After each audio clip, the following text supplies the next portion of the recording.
This is your tech news briefing for Tuesday, October 4th. I'm Zoe Thomas for the Wall Street Journal. For more than a year, White House officials have been negotiating with executives from TikTok. They've been talking about possible measures to prevent data that the video sharing company collects on its millions of American users from being shared with the Chinese government. Now, TikTok, which is owned by the Chinese tech giant ByteDance, denies that it would share user information with Beijing. But lawmakers, particularly Republicans, have pushed back on that.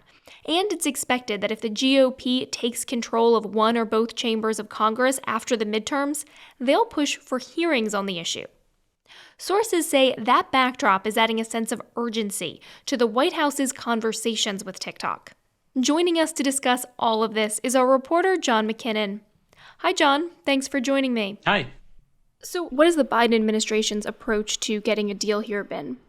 The first step the administration took was to basically stand down from some very aggressive efforts that were undertaken during the Trump administration to either shut down TikTok in the U.S. or force it to change its ownership structure so that it would be owned by a majority U.S. group. The Biden administration believed that that was legally indefensible and thought that there were probably better solutions to be had. And so they said that they would set out to reach some conclusions on how to do that. It's taken longer, I think, than a lot of people expected for them to come to those conclusions and reach those deals, although all the signs are that they are heading toward some agreement around the end of the year, the early part of next year with TikTok. And there's also some indication that they're going to reach a broader understanding and issue some orders about how to deal with the problem overall. What kinds of safeguards, then, should we expect if a deal is reached? With TikTok, the administration and what's called CFIUS, this is an intergovernmental group task force that deals with security issues in foreign investments in the United States. The indications are that they are going to require TikTok to house the data that it collects in the U.S. and that they're going to probably identify some trusted third party, likely to be Oracle, to basically monitor the data flows and monitor how the data is handled. You mentioned that the deal has taken a little bit longer than some people expected. What have been the hurdles to getting it done? It's pretty complicated, as I understand it, to work out exactly how to achieve these levels of safety that the U.S. would like to achieve. And it's a very difficult problem to figure out how to keep this data safe when the U.S. is having such a difficult time, maintaining the safety of a lot of other data.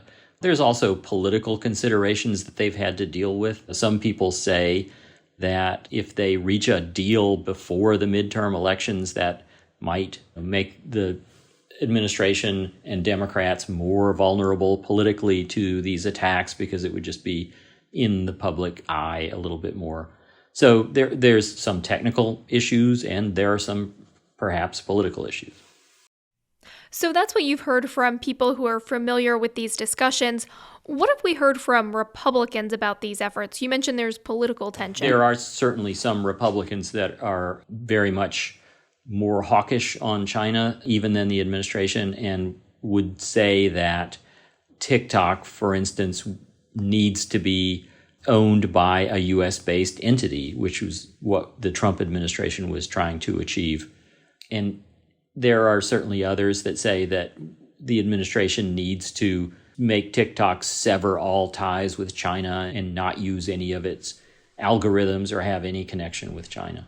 And TikTok's response to all this? Are they talking about the deal or about these accusations? TikTok is trying not to comment on the specifics of these negotiations with CFIUS, but they certainly have offered many assurances that they are not sharing Americans' data with the Chinese government. And TikTok is really, I think, in a little bit of a difficult position because I think that they are perhaps not as trusted by the U.S. government as they would like to be, and they're frankly not as trusted by the Chinese government as they would like to be. How unusual is this situation where the U.S. is trying to kind of step in and set up these safeguards? On one hand, it's a little bit unusual because the power of social media platforms is a new problem that the U.S. is confronting. But on the other hand, the U.S. has had lots of experience with foreign investment in the U.S. and has had ways of dealing with national security risks associated with foreign investment in the U.S. for a long time. And some of the measures that they will probably implement, including some of the oversight measures, the board of overseers that they'll probably require TikTok to create with a lot of U.S. citizens and U.S. national security experts on it. Those are measures that they've done in the past with other U.S. entities that have been owned or controlled by foreigners. But again, the circumstances here are somewhat new and unique and very hard to figure out. Like, how do you protect all this data, this massive amounts of data that are collected on the internet and are so easily transferred? All right, so what do we expect to happen next then? At some point, I think probably after the midterm elections, but maybe before Congress really gets cranked up in January, there'll probably be an announcement of a CFIUS national security agreement with TikTok. And at that point, TikTok will have some of the concerns of all of this lifted off their shoulders, and we'll go from there. All right, that's our reporter, John McKinnon. Thanks for joining us, John. Oh, thank you. And that's it for today's Tech News Briefing. If you want more tech stories, check out our website, WSJ.com. I'm Zoe Thomas for the Wall Street Journal. Thanks for listening.